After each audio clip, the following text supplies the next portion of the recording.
আপনারা দেখতেছেন যে পুলিশ হত্যা ইস্যুটা, এটা হাসিনা বলতেছে, গোলাম মাওলা রনি বলতেছে, নবনীতা বলতেছে, পুরো আওয়ামী ফ্যামিলি বলতেছে।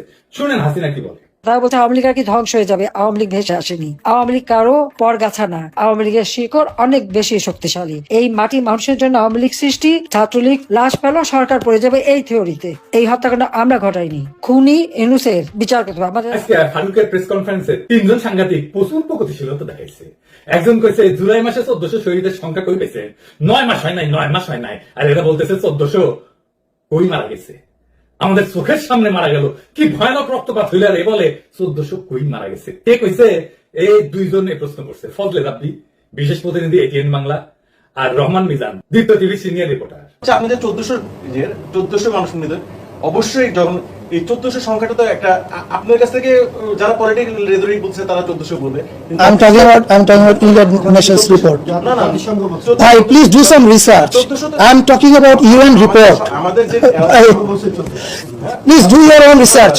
Check. সংখ্যা আছে Man, please do your own research. Yeah. আপনি বললেন যে Well informed question with you, please. Yes. আপনি বললেন যে 1400 মানুষ যিনি খুন করেছেন, কারণ কথা হচ্ছে আপনি কিভাবে বুঝলেন যে একজন মানুষ 1400 মানুষকে খুন করেছে? এটা তো কোর্ট বলবে, কোর্ট ভার্ডিক্ট করবে। আপনি এরকম একটা বায়াস তুই কইছে জুলাই মাসে 1400 শহীদের কথা আপনি কইলেন কেন? এই সংখ্যা কোথায় পাইছেন এবং কোন যুক্তিতে আপনি হাসিনাকে খুনি কইতেছেন? আদালত এখনো রায় দেয়নি। আমরা কি আদালতের রায়ের আগে খুনি বলতে পারি? আসেন এই বিষয়টা বুঝে দেখি। বিচারের আগে খুনি বলা যাবে না, এটা অতি ভুল ধারণা। বিচারে খুনি বলা যাবে না, এটা ঠিক না। খুনের মামলা যখন হয়, মামলার বাদী আসামিরা খুনি বইলা দাবি করে বইলাই খুনের মামলাটা দেয়। কাউকে খুনি বইলা আপনি সির্ফ বাদী পক্ষ হইলেন, তার বেশি কিছু না। খুনি বইলা কেউ দাবি করতেছে বইলাই জাস্টিসের কথা আসে, বিচারের কথা আসে। বিচারের বেকসুর খালাস পাইলেও বাদী খুনি কইতে পারে, আপিল করতে পারে, বিচারের ব্যাপারে প্রশ্ন তুলতে পারে, ইনসাফের কথা বলতে পারে। প্রশ্ন তুলতে পারে জন্যই আপিল করতেও পারে। কিন্তু সরকার কি পারে? পারে। রাষ্ট্রের মুখ হিসাবে পারে। সরকার হইতেছে রাষ্ট্রের মুখ, কারণ রাষ্ট্রবাদী হইতে পারে, খুনের মামলা দিতে পারে, তাই মূলত তাই দিতেছে। রাষ্ট্রের মুখ হিসাবে সরকারের দাবি ঠিক কিনা এটা দেখবে আদালত। রাষ্ট্রের একটা অংশ সরকার, আদালতও আর একটা অংশ। আদালত সরকারের অধীন না, বরং সরকারও আদালতের বিচারের এখতিয়ারের ভিতরের জিনিস। রাষ্ট্রবাদীও হইতে পারে, বিবাদীও হইতে পারে। তাই হাসিনারে খুনের আসামি কইয়া রাষ্ট্র মামলা করার মানে হইল রাষ্ট্র তারে খুনি কইলা দাবি করতেছে, আদালত যেটা বিচার করবে, জাজমেন্ট দেবে। ফারুকি হাসিনারে খুনি দেখা বাদী পক্ষ হয়েছে। শহীদ পরিবার আর গাজীদের দাবিও তাই, রাষ্ট্রবাদী হবে, কারণ জনতার উপরে হামলা মানে তো খোদ রাষ্ট্রের উপরে হামলা। আর এই লোকটা বাসার চ্যানেল আয় সিনিয়র রিপোর্টার, এই লোক কইছে জাতীয় ঐক্য কিভাবে হবে যদি শোভাযাত্রা আপনার হাসিনা রেফিজি রাখেন। তাহলে ফ্যাসিবাদের একটা মূর্তি যে ওখানে করবে, সেই বিষয়টাকে আপনি কিভাবে দেখছেন যে এটা কি ঐক্য হলো? কার সাথে ঐক্য? কারো ঐক্য না, সরি, আমি বলছি যে মানে আমরা সুন্দর জায়গাতে গেলাম নাকি আরো অসুন্দরকে বেশি দিন দীর্ঘায়িত করবো? আচ্ছা, জাতীয় ঐক্যের পার্ট হাসিনা নাকি? হাসিনার দল কি জাতীয় ঐক্যের অংশ? না। ফ্যাসিস্টের সাথে ঐক্য হয় না, ফ্যাসিস্টকে কোনো স্পেস দেওয়া হয় না, দুনিয়া কোথাও দেওয়া হয় নাই, আমরাও দেবো না। ফ্যাসিস্টরা আমাদের স্পেস দেবে, ওদের স্পেস দেবে। সকাল সন্ধ্যা বাস ঢুকামো, বাস খাড়া কইরা 2 বার। তো এটা আমার তো অশ্লীল জবাব। আমার ক্ষুদ্র ভাতার ভগ্নীদের জন্য একটু সুশীল জবাব দেয়া দিই। ফ্যাসিস্টদের স্পেস দেওয়া নিয়ে একটা দার্শনিক আলাপ করে দিই এর সাথে সাথে। এগুলো আলাপ অনেক আগে থেকে হয়ে আছে, নতুন করে বলা লাগতেছে, এটাই আশ্চর্যের কথা। ফ্যাসিবাদ গণতন্ত্রের সুযোগ নিয়ে গণতন্ত্রকে ধ্বংস করে।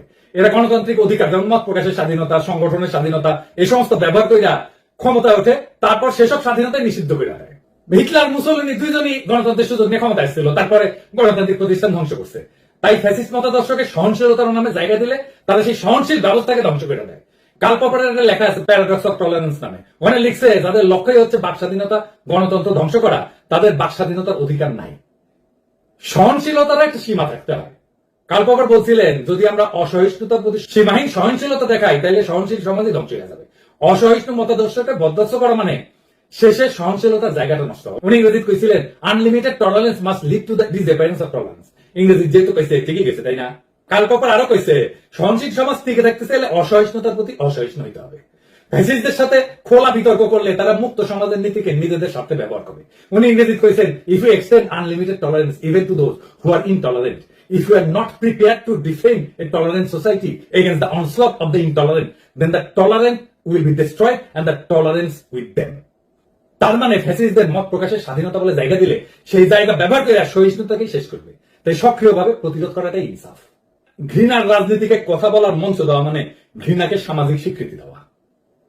এটা তো আমরা করবো না। এই সাংবাদিকদের কিছু বলবো না, কারণ এদের অনেকেই তকে তকে আছে যে সে বলবে আমি স্বাধীন সাংবাদিকতা করতে পারতেছি না বাংলাদেশে, তারপরে অ্যাসাইলাম মারবি।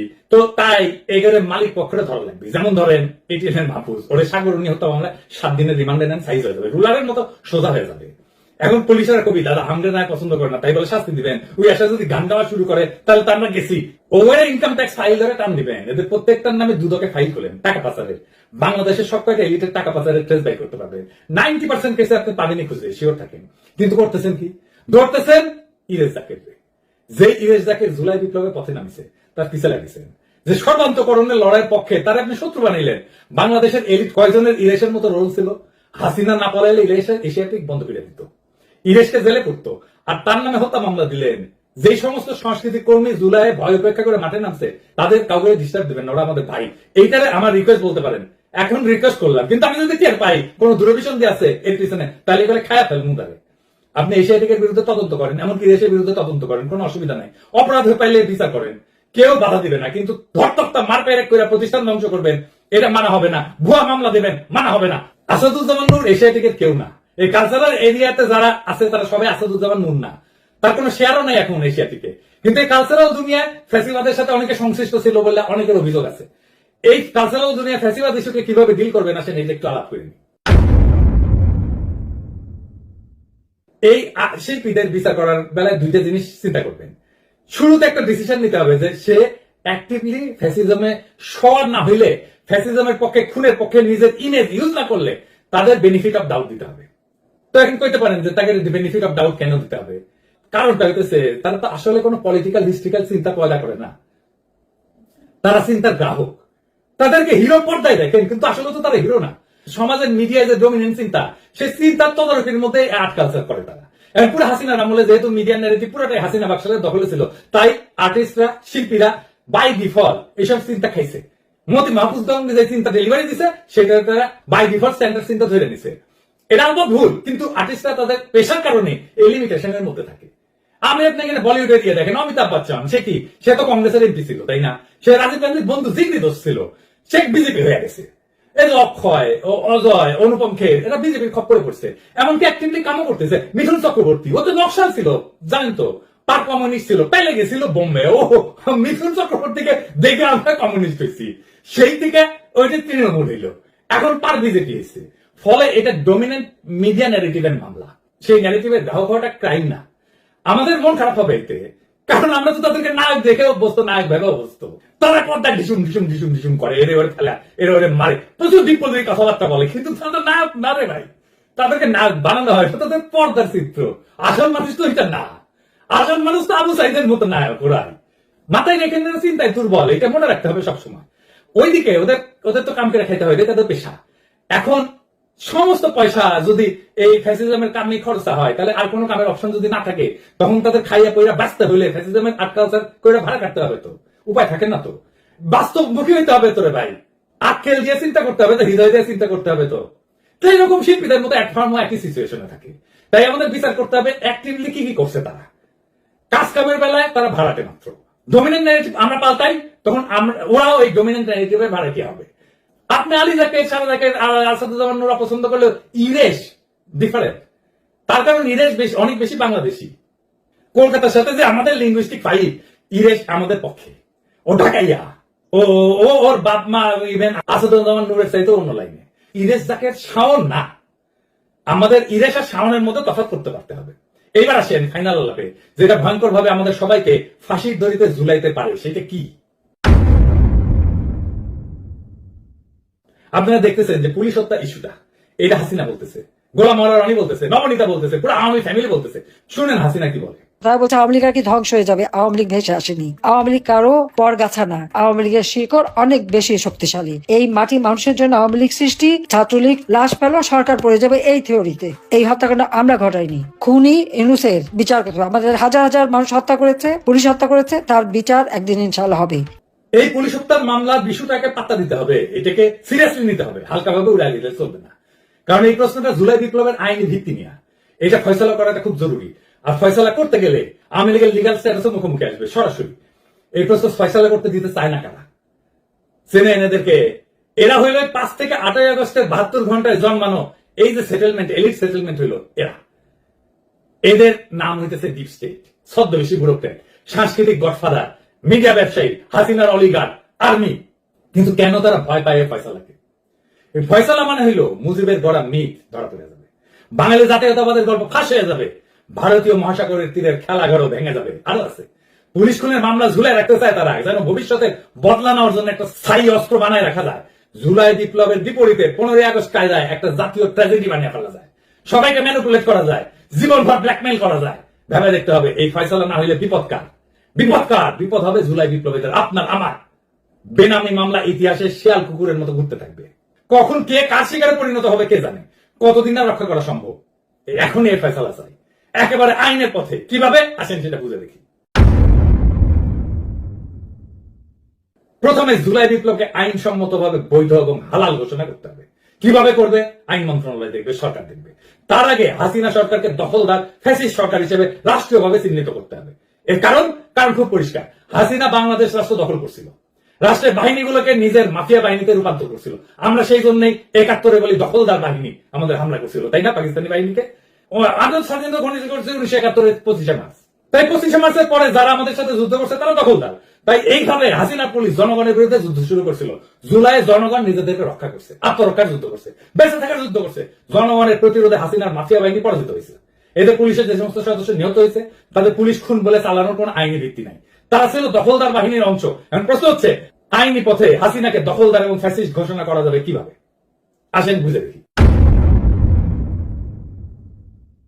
2024 সালে জাতীয় নির্বাচনকে বেআইনি ঘোষণা করে বাতিল করতে হবে। 14 এবং 18 সালের নির্বাচন অবৈধ, কিন্তু এখন শুধু 24 বাতিলই যথেষ্ট। এবং পলিটিক্যাল থিওরির একাডেমিক ব্যাখ্যায় হাসিনাকে ফ্যাসিস্ট হিসেবে সংজ্ঞায়িত করতে হবে। এই কাজ কঠিন না, কারণ হাসিনার চরিত্রে ফ্যাসিবাদের সমস্ত বৈশিষ্ট্য জল করতেছে। একটা বানাইতে হবে না, একটা বাড়াইতে হবে না, জাতিসংঘের রিপোর্ট আছে। আজ যারা প্রশ্ন তোলে শহীদের রক্ত কোথায়, আজ যারা আজও বলে আদালতের রায় ছাড়া খুনি বলা যাবে না, তারা আজও ফ্যাসিস্টদের জন্য মঞ্চ খুঁজে। তাদের জবাব খুব সোজা, শহীদের রক্ত আমাদের পায়ের নিচে, খুনের গন্ধ বাতাসে, বিপ্লবের আগুন এখনো গল গল করে ফুটতেছে। বিচার আসবে পরে, কিন্তু বিপ্লবের ন্যায় ইনসাফ আগে, আইন পরে, জীবন আগে, শাসন পরে, মুক্তি আগে। আজ যারা সাংবাদিকতার মুখোশ পইরা ফ্যাসিবাদকে বাঁচানোর সব করতেছে, জাতীয় ঐক্যের নামে খুনিদের কাছে আমাদের জমি বিক্রি করতে চায়, তাদের বলি খতম করে দেবো একেবারে। বাকশালের দলবল গুড়াই দেব। এই ফ্যাসিস্টদের কোনো জায়গা নাই, কোনোদিন ছিল না, কোনোদিন থাকবে না। এই লড়াই শুধু রক্তের বদলার লড়াই না, এই লড়াই বাংলাদেশের আত্মার লড়াই। এই লড়াই শহীদের নাম ধরে তাদের শেষ রক্তবিন্দু পর্যন্ত লড়াই। আজ যারা পুলিশ হত্যার বুলিয়া ওড়ায়, যারা এই বিপ্লবের রক্তপাতের মাঝে দখলদার বাহিনীর কান্না কাঁদে, তাদের বলি পুলিশ খুনের মামলা চাইলে আগে স্বীকার করো হাসিনা ছিল দখলদার, হাসিনার বাহিনী ছিল মাফিয়া, এরা ছিল জনগণের শত্রু। জনগণের আত্মরক্ষা কখনো খুন হয় না, জনগণের প্রতিরোধ কখনো অপরাধ হয় না।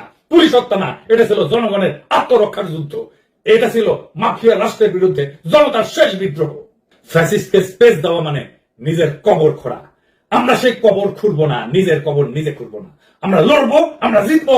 এলাহি বর্ষা, রক্তে আগুন, আকাশে শপথ, বাংলাদেশ বাঁচবে, বিপ্লব বাঁচবে, ইনশাল্লাহ। ইনকিলাব